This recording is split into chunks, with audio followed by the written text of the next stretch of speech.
How do you do a hip hinge? I'm glad you asked. Because all this week we're dropping videos called Move of the Day that involves hip hinging. And today is a RDL. I know that you're our favorite ones. I'm going to show you and explain to you how to do RDLs. And every day this week is going to be a new movement involving hip hinging. So how do you do a RDL? The setup: you stand with your feet hip width apart.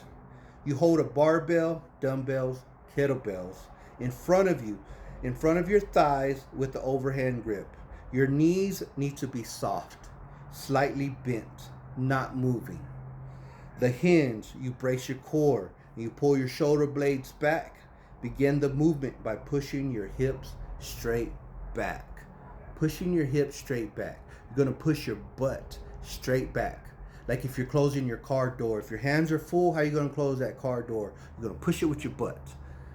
So or when you're walking inside, your hands full of groceries and you need to close that front door, you push your hips back. Hit that door with your butt. So the descent: you're going to lower the weight slowly, keeping them constantly in contact with you or very close to your legs, keeping your back flat and your neck neutral.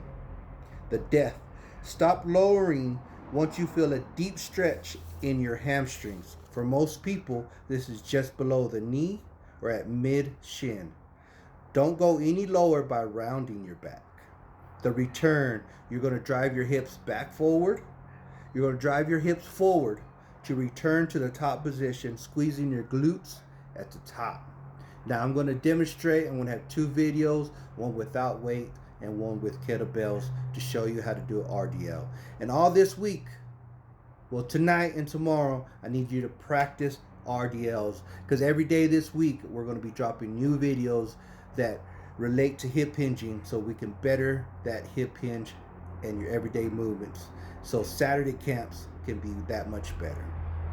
All right, our feet are hip width apart, knees slightly bent. You're not going to move from the position.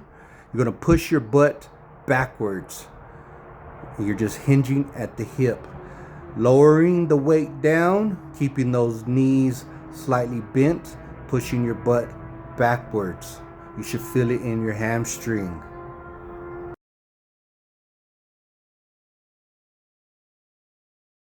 Now with the weights. Again, knees slightly bent, and you're pushing your butt backwards.